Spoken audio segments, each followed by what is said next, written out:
Listo, buenas noches. Bueno, digo noches porque estoy grande en la noche.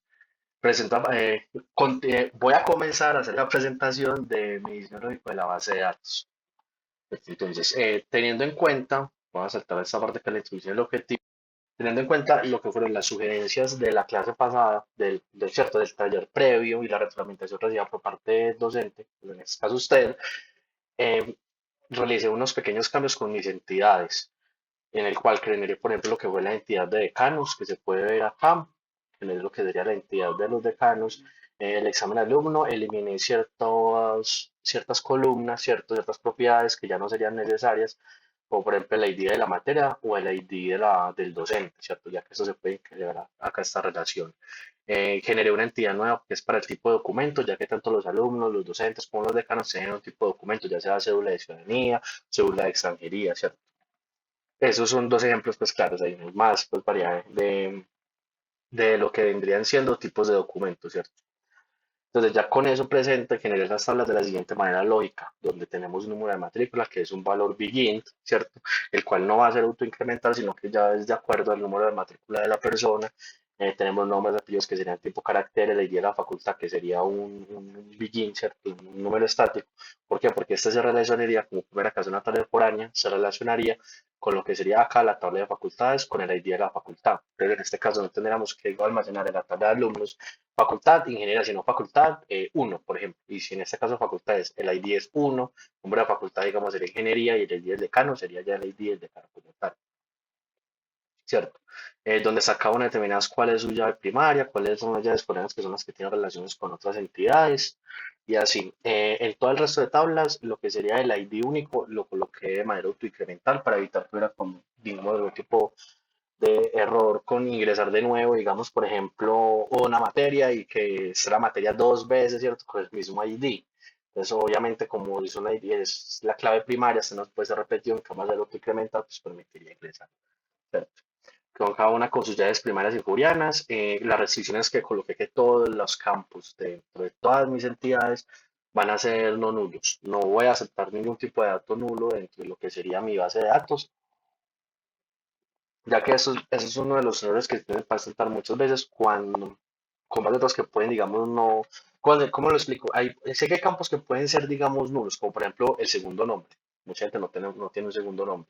O segundo apellido. Muchas personas no tienen un segundo apellido. Por ejemplo, la gente de Estados Unidos no tiene un segundo apellido. Por eso, en vez de tener primer apellido, segundo apellido y que pueda ser nulo, primer apellido y que el segundo pueda ser nulo, ¿cierto? Vacío, y decir que se concatenan los nombres, ¿cierto? Tanto nombres y apellidos, ¿cierto? Digamos que, por ejemplo, el momento de desarrollar, ¿cierto? El desarrollador, que se conectará a nuestra base de datos, ¿cierto? Cuando haga la petición, ¿cierto? Para guardar nombre de la persona, ¿cierto? Digamos, tiene dos campos, primer nombre, segundo nombre, eso se concatena, se pasa pues ya por código a la base de datos, ya la base de datos almacenaría nombres, pues, ¿cierto? Como por esa parte de si en vez de evitar tener nulos, más fácil así. Y la otra razón por la que no tengo nulos es porque muchas de las tablas están relacionadas entre sí. Pues al estar, digamos, por ejemplo, exámenes, tenemos una de materia de facultad y de docente. Pues al tener estas clases foráneas, ¿cierto? Una de materia que se relaciona con la tabla de materias, esta con la de facultades, esta con la del docente, ¿cierto? Eso, al estar ellas relacionadas, no solamente, ¿cómo lo explico? Si quiero saber cuál es la materia de este examen, simplemente se usa con el ID acá y ya en la tabla de materias, ¿cierto? Sería un inner join entre las dos tablas, por ejemplo. Y sumado a eso, no se puede agregar un examen, ¿cierto? Con una ID de materia cuya materia no exista, ¿cierto? O sea, uno es imposible insertar dentro de la tabla de exámenes una ID de materia de una materia que no sea existente. Digamos, tenemos tres materias. Digamos, tomemos el ejemplo de este semestre mío, diseño de bases de datos y diseño de software. Y un docente va a crear, digamos, un examen, o yo, por ejemplo, como un alumno, ¿cierto? Digamos, acá estoy yo alumnos, ¿cierto? Voy a presentar un examen, en este caso veamos por acá el examen de alumno, ¿cierto? Voy a presentar un examen, ¿cierto? Y me voy a relacionar con este examen específico. Pero este examen en específico no tiene el día de materia mía, pues no permitiría pues esa parte, ¿cierto? Porque no es una materia que yo como tal estoy cursando. Entonces, de esta manera tendríamos todas las tablas, de hecho, que hagan normalizadas, ya que ninguna de las tablas, ¿cierto? Ninguna propiedad de ellas, ¿cierto? O columna, depende de otra, ¿cierto? Una columna en otra tabla que no sea una llave principal.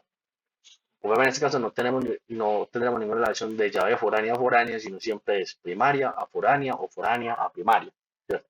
O en cuyo caso no tendríamos ninguna relación donde una entidad se relacione, ¿cierto? Una entidad o una propiedad de una entidad, perdón, se relacione con la propiedad de otra entidad que no sea una llave primaria. Entonces, de esa manera tendríamos lo que son acá, donde tenemos por acá la explicación, donde la numeración de las tablas, donde cumplimos con la primera forma normal, donde los atributos son atómicos, ¿cierto? O sea, que no tienen valores que deberían ser repetidos, pues, ni tenemos ningún conjunto de datos dentro, digamos, de una misma celda, ¿cierto? Bueno, en el caso de, excepto, digamos, primer nombre y segundo nombre, pero en ese caso no sería primer nombre y segundo nombre, como dentro de una misma tabla, ¿cierto? Como si, digamos, la tabla fuera, ¿cierto? Como si digamos la columna de nombres, ¿cierto? Contiene, por ejemplo, dentro de ella por ejemplo, prim nombre y ese tenga David, por ejemplo, y según no, sino que quedaría como tal, ¿cierto?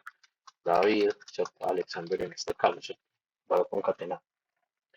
Se definen las claves primarias también de cada tabla, cumplimos con la segunda forma normal, ya que todas cumplen con la primera forma normal y no existen dependencias parciales, ¿cierto?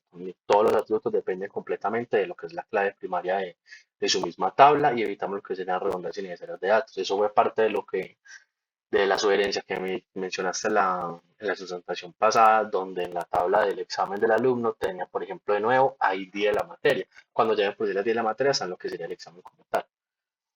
Y tenemos el cumplimiento con la tercera forma normal, ya que se cumplen todas las de la forma normal y no existen dependencias, digamos, transitivas, ¿cierto? Ningún atributo depende de otro que no sea ninguna clave primaria en ninguna otra entidad. Así aseguramos que cada campo solamente tenga información relevante para dicha entidad correspondiente. Ya esta sería pues como tal mi trabajo. Espero pues que esté todo correcto y atento ante cualquier tipo de retroalimentación para mejorar ese trabajo. Muchas gracias y feliz noche.